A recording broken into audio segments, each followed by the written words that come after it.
તો સ્વાગત છે મિત્રો, જય માતાજી, જય શ્રી રામ, મારા એક નવા બ્લોગમાં.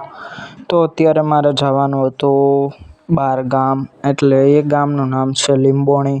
તો અમે ટ્રેક્ટરમાં બેસીને નીકળી ગયા હતા લીંબોણી જવા માટે. આ રહ્યો ત્યાં જવાનો વચ્ચેનો રસ્તો. અત્યારનું મોસમ હતું મસ્ત ટાઢું ટાઢું, એટલે અમને તો ફરવા જવાની ખૂબ મજા આવી જશે. અત્યારે અમે બેઠા હતા ટ્રેક્ટરમાં મિત્રો, તમને દેખાતું જ હશે. અત્યારે અમે ટ્રેક્ટરમાં બેઠા હતા. આ રહ્યું અમારું ટ્રેક્ટર. પછી અમે પહોંચી જતા મોરવાડે, અને હવે અમે મોરવાડાથી આગળ જતા હતા. પછી મોરવાડાથી આગળ નીકળી જતા અમે મિત્રો, તમને દેખાતું જ હશે. અમે મોરવાડાની આગળ જતા રહ્યા હતા હવે. તો અમે તો ટ્રેક્ટરમાં બેસીને હેડ્યા જ જતા હતા. પછી અમે તે ગામ જવાનું તો અહીંયા પહોંચી જતા, એટલે કે લીંબોણી. પછી અમે લીંબોણીના માર્ગ તરફ વળી જતા મિત્રો.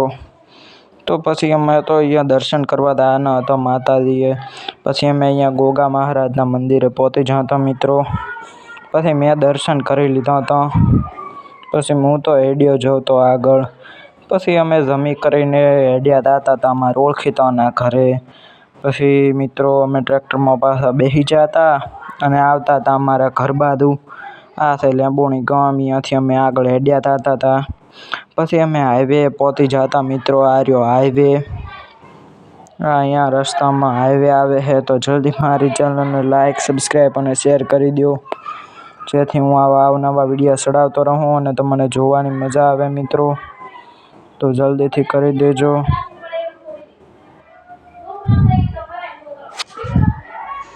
તો મિત્રો હું તો હેડ્યો જતો હતો આગળ ને આગળ.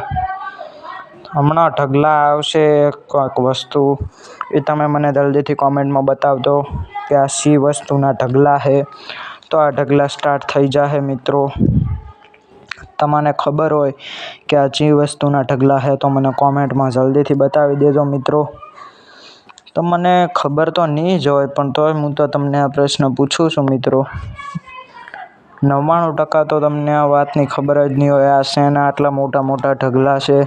પણ જેને પણ ખબર હોય એ કોમેન્ટમાં બતાવી દેજો, અને જેને ના ખબર હોય એ કોમેન્ટમાં મને લખીને પૂછી લેજો કે આ શું છે, એટલે હું તમને જવાબ આપી દઈશ મારા આવતા બ્લોગમાં. નકા પછી તમારાથી બહુ નહીં રહેવાય, તો આ બ્લોગમાં જ તે હું છેલ્લે જવાબ આપી દઈશ. તો તમે મને યાદ કરાવવું ભૂલશો નહીં મિત્રો. આ ઢગલા શેના છે આવડા મોટા મોટા, એટલે જ મેં તમને ઝૂમિંગ કરીને પણ બતાવી દીધું કે આ શેના છે. તો પછી મિત્રો હું તો હેડ્યો જતો હતો આગળ. આ રહ્યા ઢગલા, હું તો તમને જ બતાવ્યું રહો, પણ તમને તો કંઈ ખબર જ નથી કે આ ઢગલા શેના છે. જો તમને ખબર હોય તો કોમેન્ટમાં જલ્દીથી બતાવો, અને ના ખબર હોય તો પછી વિચારીને થોડીક જાંચ પડતાલ કરીને મને જલ્દીથી કોમેન્ટમાં બતાવો મિત્રો. પછી હું તો હેડ્યો જતો હતો આગળ. આ બીજી સાઈડે આવા નવા ઢગલા હતા, હું તમને બતાવી દઉં છું આ બધા ઢગલા. તો તમને ખબર હોય તો કોમેન્ટમાં બતાવવું ભૂલશો નહીં, અને મારી ચેનલને લાઈક, સબસ્ક્રાઈબ અને શેર કરી દેજો મિત્રો, જેથી હું તમને આવી નવી નવી વસ્તુ બતાવતો રહું, મારા નવા નવા બ્લોગ બતાવતો રહું.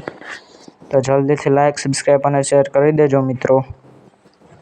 પછી ઢગલા હવે તો થતા હતા પૂરા, પણ મને નથી લાગતું કે પૂરા થયા હોય. આ હજી બાકી છે અડધા ઢગલા. તો હજી કેટલા ઢગલા છે મિત્રો તમે જોઈ શકો છો, આટલા મોટા મોટા. તમે પહેલાં જોયા હોય તો મને એ પણ કોમેન્ટમાં બતાવી દેજો.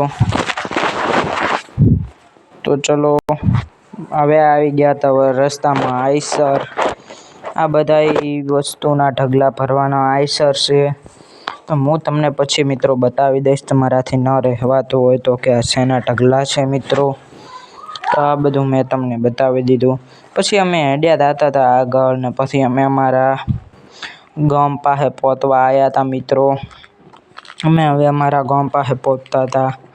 આ રહ્યું અહીંયા રસ્તામાં ખારી આવે છે, એ ખારી એમાં હજી તો વરસાદના પાણી ભરેલા છે મિત્રો.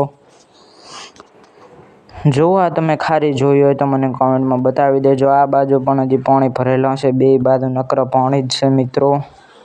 તો હવે તો અમે પછી પહોંચવા થયા હતા અમારા ક્ષેત્રે, અને અહીંયા તો અમારા ક્ષેત્ર તરફ જવાનો માર્ગ.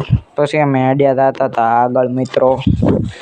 હમણાં આવશે ઓલો પુલ, મેં તમને રોજ બતાવું છું. એ પુલ આવશે હમણાં મિત્રો, તમે જોઈ શકશો. પછી અમે પહોંચી જતા પુલ ઉપર. આ રહ્યો મિત્રો એ પુલ. હા, મેં તમને પહેલાં બતાવેલો જ છે. પછી હું પહોંચી જતો ઘરે, અને ઘરે આવીને પછી મારે તો બદલાવવા હતા કપડાં. પછી કપડાં બદલાવીને હું તો શાંતિથી બેસી જતો મિત્રો ઘરે. તો હવે મળશું આપણે આવતા વ્લોગમાં. મારી ચેનલને લાઇક, સબસ્ક્રાઈબ અને શેર કરી દો, જેથી હું અવનવા વિડીયો ચડાવતો રહું.